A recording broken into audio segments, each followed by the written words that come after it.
Hey gang, Mike here, back with another tiny improvement series on product analytics for engineers.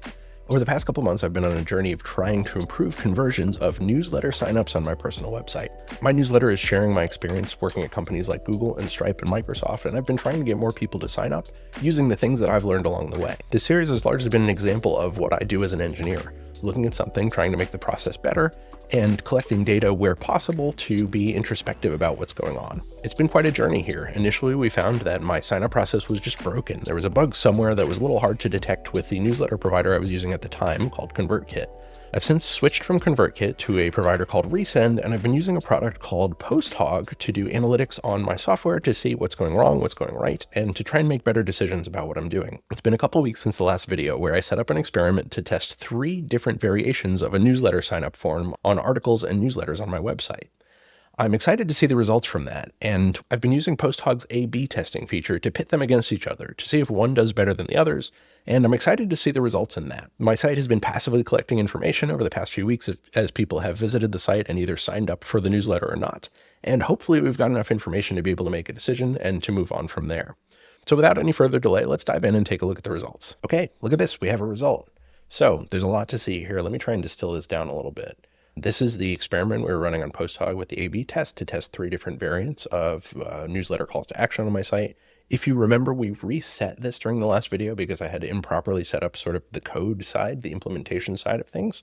And so this has been running now for probably 3 or 4 weeks at this point, and we've been trying to collect data to see which one of the results is best. It looks like my experiment is now happy with the results. It's still running, still collecting data, and the statistical significance is valid, meaning that this is better than a random chance that the data I've collected has pointed out the best option for me here, given the choices.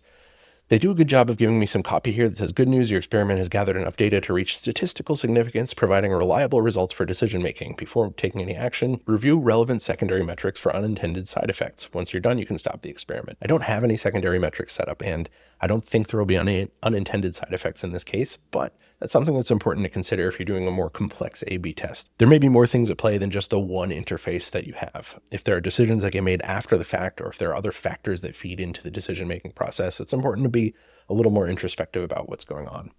Let's go into the details a little bit. As we know, the goal of this thing was to call this feature flag and see a newsletter subscribed action afterwards.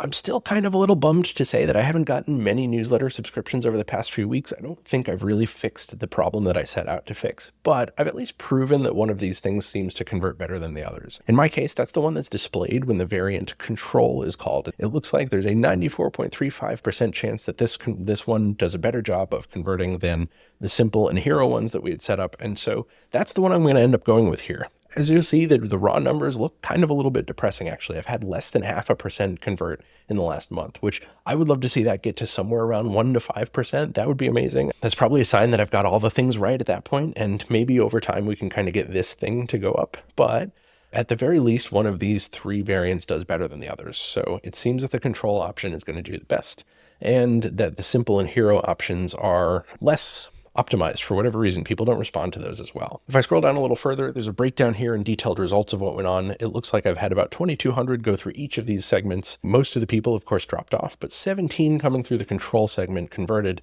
and only 7 and 8 converted through the other ones. So there's also an interesting point here that these people seem to spend quite a bit more time on the site. So that's kind of interesting. Maybe they went through this process and were more engaged for whatever reason. I really can't divine that from this particular experiment. However, this is one that I think is easy enough to call at this point. Before I close off this experiment, let's look at the implementation one more time to remind ourselves kind of what the situation was. All right, let's look at the component. So this was the newsletter signup form. This is where we're doing the experiment.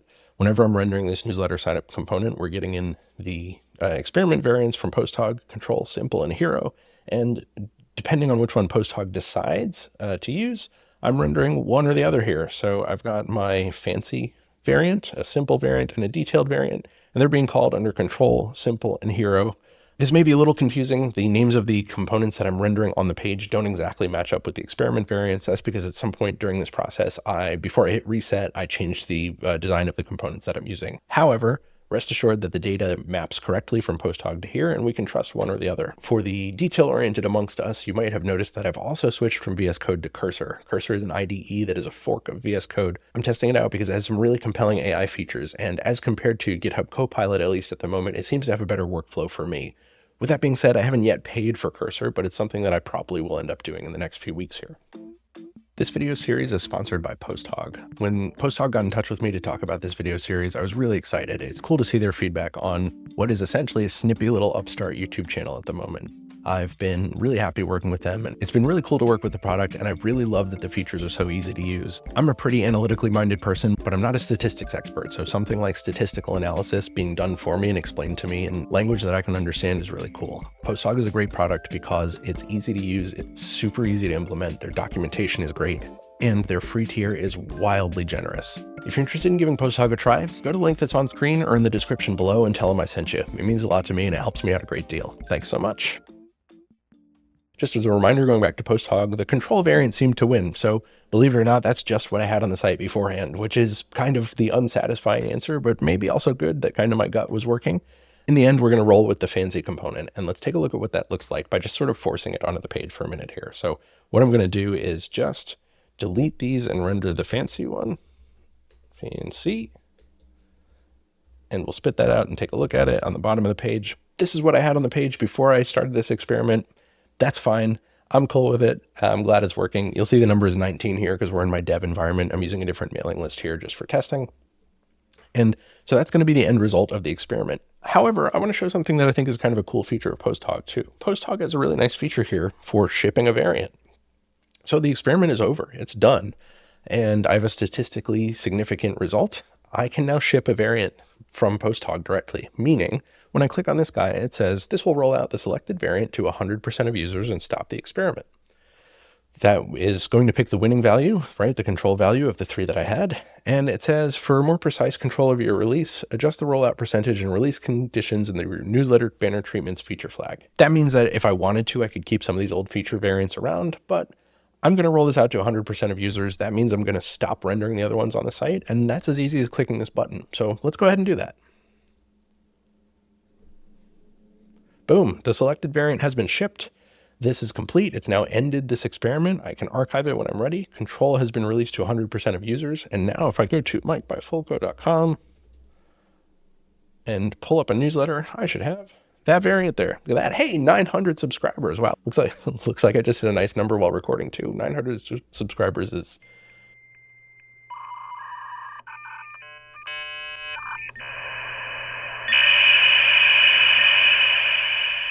And if you're one of my 900 newsletter subscribers, hell yes, that's awesome. I'm so happy you're here. Thank you for letting me into your inbox every week. It's a responsibility I don't take lightly, and I try not to spam you. Hopefully, I'm sharing good information that you find valuable. I certainly find it interesting to hear back from you and to publish these videos as well. So that's the end of this experiment. That's the end of the analytics journey, at least for this particular A/B test. I don't think it's completely a win for me because I haven't quite answered the question of why my newsletter signups have tapered. But I have at least analyzed why things slowed down, found one bug that is probably related, and then tried to optimize based on collecting data. That's something I can get on board with, and I hope you can too.